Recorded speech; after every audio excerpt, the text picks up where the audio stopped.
Secondary structure of protein के बारे में पढ़ेंगे। ठीक है, इससे पहले हमने जो देखे हमने उसमें प्राइमरी स्ट्रक्चर ऑफ प्रोटीन के बारे में हमने देखा, जिसके अंदर हमने बोला कि उसके अंदर सिर्फ कोवलेंट बॉन्ड की लिंकेज हो जाती है। सेकेंडरी स्ट्रक्चर ऑफ प्रोटीन के बारे में हम बात करेंगे। सेकेंडरी स्ट्रक्चर ऑफ प्रोटीन, हमने प्राइमरी स्ट्रक्चर के अंदर क्या बोला था कि लीनियर अरेंजमेंट होती है, क्या नाम है, अमीनो एसिड की। सेकेंडरी स्ट्रक्चर ऑफ प्रोटीन के अंदर क्या होता है कि अमीनो एसिड की स्पेशियल कन्फर्मेशन, और जब वही स्ट्रक्चर जब थोड़ा बेंडिंग और फोल्डिंग अपने आप को जब कर लेते हैं तो उसको हम बोल देते हैं bending and folding of polypeptide chains के थ्रू जो स्ट्रक्चर हमें मिलता है वो कौन सा होता है, सेकेंडरी स्ट्रक्चर ऑफ प्रोटीन होता है। ठीक है, इसमें दो चेन होती है सेकेंडरी स्ट्रक्चर ऑफ, उसमें एक तो होती है हमारे पास अल्फा हेलिकल चेन, ठीक है, दूसरी होती है हमारे पास बीटा प्लेटेड चेन।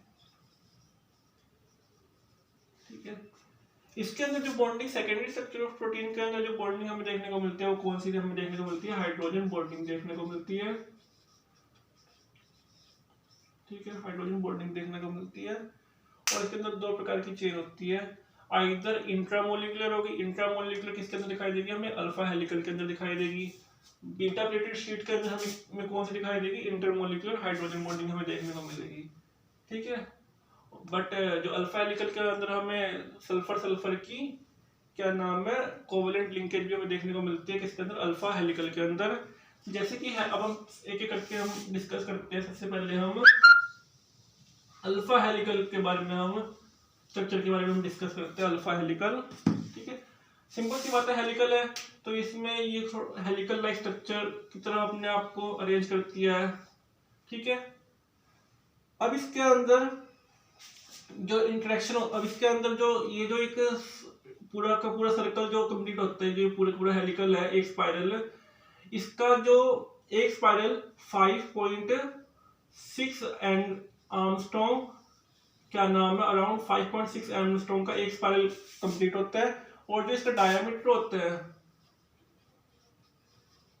वो 6 एंगस्ट्रॉम का होता है, क्योंकि आउटवर्ड की तरफ आर ग्रुप और आर ग्रुप होता है जो इसके स्ट्रक्चर को थोड़ा सा रेज कर देते हैं। ठीक है, इसकी स्टेबिलिटी को मेंटेन रखने के लिए इसके अंदर कौन सी बॉन्डिंग पाई जाती है, इंट्रामोलिकुलर हाइड्रोजन बॉन्डिंग पाई जाती है। इंट्रामोलिकुलर हाइड्रोजन बॉन्डिंग इसके अंदर हमें देखने को मिलती है। ठीक है, वो भी फर्स्ट कार्बन और फर्स्ट अमीनो एसिड और सेकंड अमीनो एसिड और फोर्थ अमीनो एसिड के बीच में हमें इंट्रामोलिकुलर हाइड्रोजन बॉन्डिंग देखने को मिलती है। ठीक है, किस किस के बीच में, NH और CO ऑक्सीजन, और इसके बीच में हमें H के बीच में इंट्रामोलिकुलर हाइड्रोजन बॉन्डिंग देखने को मिलती है। और जो दो अमीनो एसिड जो होते हैं, दो अमीनो एसिड, इन दोनों के बीच के जो इंटरमोलिकुलर डिस्टेंस होता है वो तकरीबन 1.5 एंगस्ट्रॉम के लगभग होता है, इंटरमोलिकुलर डिस्टेंस जो होता है। ठीक है, एंगस्ट्रॉम पता ही है हमें 10⁻10 मीटर होता है। ठीक है, उसके बाद इसके अंदर जो अल्फा हेलिकल हमें किसके अंदर दिखाई देता है, जितने भी क्या नाम है नेल हो गए, जो कि एपिडर्मल एक्सिस करते जितने वर्टिब्रेट्स का है ना, उनके अंदर हमें क्या नाम है alpha helical structure of protein देखने को मिलता है। ठीक है, कुछ एग्जांपल जैसे कि नेल हो गए हमारे पास, क्लोज हो गए, ठीक है, टोरटोइस का शेल हो गया। ठीक है, अगर इसके अंदर सिस्टीन मॉलिक्यूल, अगर इसके अमीनो एसिड में सिस्टीन अमीनो एसिड भी होगा तो उसके अंदर हमें कौन सी बॉन्डिंग और देखने को मिलेगी, कोवलेंट बॉन्डिंग, डाइसल्फाइड बॉन्डिंग हमें देखने को मिलेगी। ठीक है, तो अल्फा हेलिकल में तो हमें सिर्फ इतना ही डिस्कस करना था। जो अगला हमारे पास है वो कौन सा है, हमारे पास बीटा प्लेटेड शीट है हमारे पास। ठीक है, बीटा प्लेटेड शीट,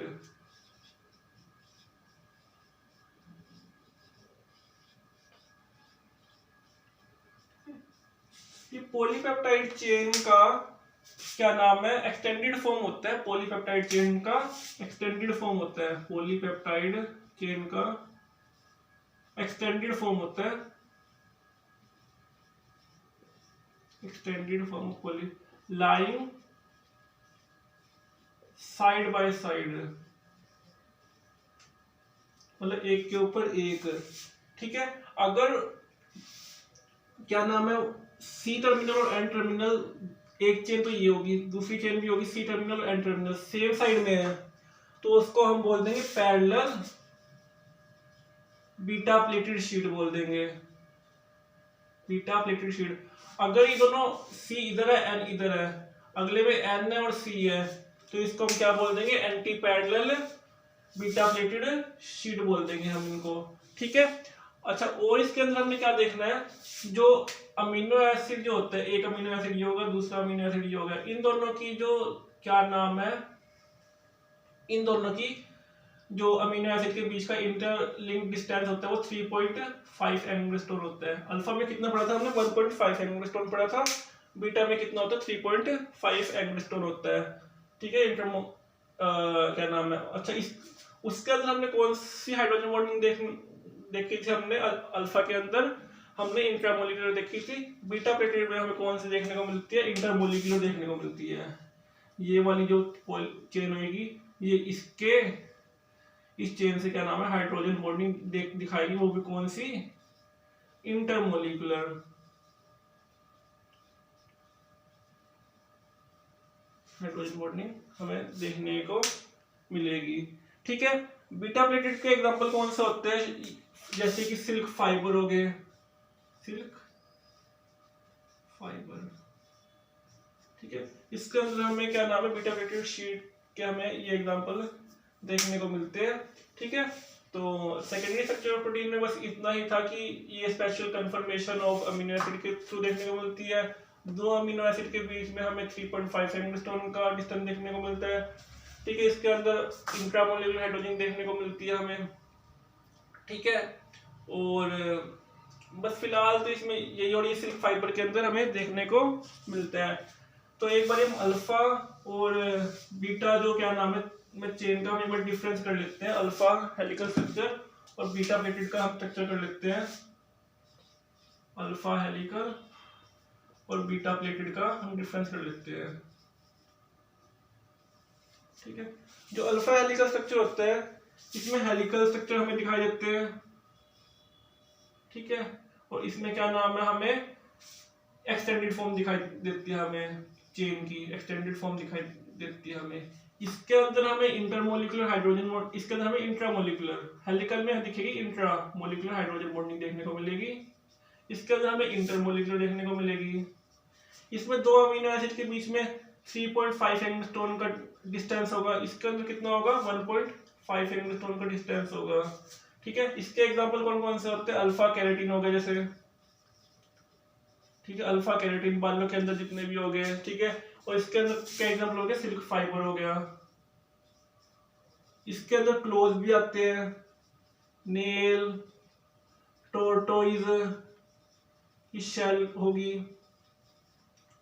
ठीक है, एक चीज जो हम अल्फा हेलिकल में जो अभी फिलहाल हमें एकदम से याद आया, जो अल्फा हेलिकल में हमने कुछ चीज छोड़ दी कि कुछ प्रोमोटर जो हेलिकल स्ट्रक्चर, जो अपना हेलिकल स्ट्रक्चर होता है, अल्फा हेलिकल स्ट्रक्चर होता है। ठीक है, इस स्ट्रक्चर को मेंटेन करने के लिए कुछ अमीनो एसिड होते हैं, इस स्ट्रक्चर को मेंटेन करने के लिए कुछ अमीनो एसिड होते हैं, जैसे कि cysteine amino acid, cysteine amino acid होते हैं, सिस्टीन अमीनो एसिड होते हैं। ठीक है, जो हेलिकल स्ट्रक्चर को मेंटेन रखते हैं, बट जो हाइड्रोक्सी प्रोलेमाइन या एलेनिन होता है वो इस स्ट्रक्चर को क्या नाम है मेंटेन नहीं करते, वो इस स्ट्रक्चर को इनहिबिट करते हैं। तो फिलहाल इस लेक्चर में इतना ही हमें देखना था। Thank you, that's it for today.